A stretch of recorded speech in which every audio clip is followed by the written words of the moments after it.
Categorical میرا جواب ہے کہ قطعاً نہیں، بلکہ یہ بدعت ہے. یعنی یہ بجائے آپ کو کوئی ثواب دلانے کے الٹا جو ہے آپ پر گرفت ہو جائے گی. ایسی کوئی چیز صحابہ سے ثابت نہیں ہے، اور ہمارا دین وہی ہے، ما انا علیہ واصحابی. رسول نے فرمایا جس چیز پر میرا عمل ہے اور میرے صحابہ کا ہے، دین تو اصل میں وہی ہے. جہاں تک ایصال ثواب کا تعلق ہے، اس میں ہمارے ہاں ذرا کافی مختلف آراء موجود ہیں. مجھے اس رائے سے اتفاق ہے کہ مالی اگر کوئی عبادت ہے اس کا ثواب آپ اپنے کسی فوت شدہ بزرگ کو منتقل کر سکتے ہیں. مطلب آپ نے کسی بیوہ کی کو مدد کی ہے، کسی یتیم کی کو مدد کی ہے، کسی دینی کام میں پیسہ لگایا ہے، کوئی صدقہ جاریہ شروع کیا ہے خدمت خلق کے لیے وغیرہ وغیرہ، اس کی تو جو ہے اس کے ثواب کو منتقل کیا جا سکتا ہے کہ اللہ اس کا ثواب میرے والد یا میری والدہ کے منہ کو پہنچا دے. جسمانی نہیں، آپ نماز پڑھ کے کہیں اس کا ثواب، یا روزہ رکھ کر کہیں کہ اس کا ثواب، یا یہ کہ آپ قرآن پڑھ کر کہیں یہ آپ ہی کو ثواب ہوگا. آپ خود پڑھیں گے آپ کو ثواب ہوگا. البتہ ایسے تمام افعال کے بعد جب آپ اللہ سے دعا کریں گے، یہ نہیں کہیں گے کہ میرے اس فعل کا ثواب منتقل کر دے، اے اللہ میرے والدین کی مغفرت فرما. تو یہ کوئی نیک کام کرنے کے بعد جو ہے اس دعا کی تاثیر جو ہے وہ بڑھ جاتی ہے. بس اس پہلو میں انڈائریکٹلی اس کا ایک تعلق بن جائے گا.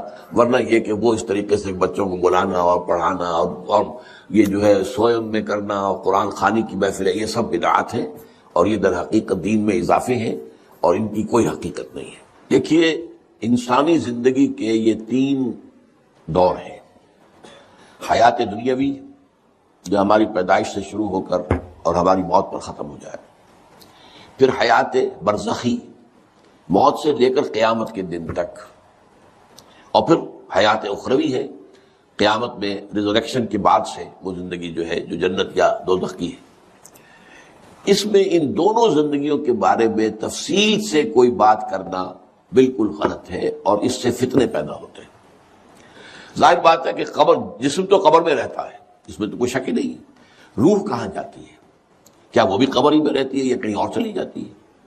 قرآن مجید میں سجین اور اعلیٰ علیین کا ذکر موجود ہے، لیکن یہ تمام چیزیں متشابہات میں سے ہیں. یہ تمام چیزیں قرآن مجید میں سورہ آل عمران کے شروع میں بیان کیا گیا ہے کہ ہم نے یہ کتاب اتاری ہے، اس میں کچھ آیات محکمات ہیں، کچھ متشابہات ہیں. وہ متشابہات کا ایگزیکٹ مفہوم جاننا اس وقت ہمارے لیے ممکن نہیں ہے. یہ تو جب اس عالم میں ہم پہنچیں گے تو معلوم ہوگا کہ ہاں یہ بات تھی کہ جو قرآن مجید میں اس طور سے کہی گئی تھی.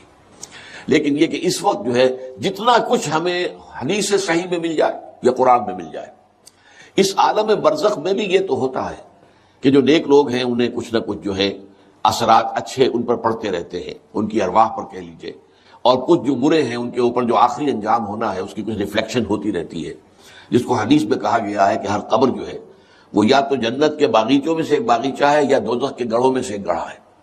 یا کہیں کہہ دیا جاتا ہے کہ کھڑکی کھول دی جاتی ہے اس میں، یا جنت کی طرف سے کہ ٹھنڈی ہوائیں آئیں، خوشبوئیں آئیں، اور یا دوزخ کی طرف سے کہ آگ کی لپٹ آئے.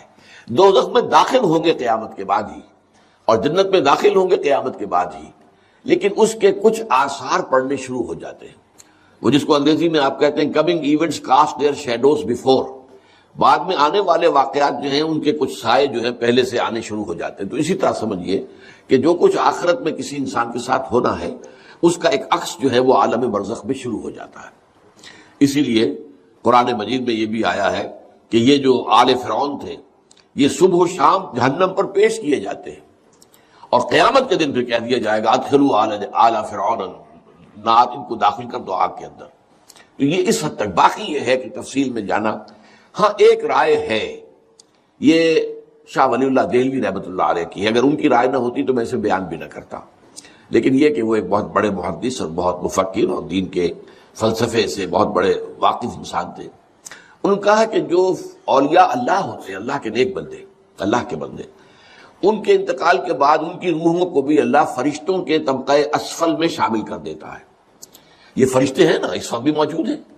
ابھی شاید اگلے ہی جمعے میں وہ حدیث جو ہے اس کا بیان آئے گا کہ جب بھی کسی گھر میں، اللہ کے گھر میں کچھ لوگ اس لیے جمع ہو کہ اللہ کی کتاب پڑھیں اور سمجھیں اور سمجھائیں، تو ان کے اوپر فرشتے گھیرا ان کا ڈال لیتے ہیں اور ان پر اللہ کی طرف سے سکینت نازل ہوتی ہے.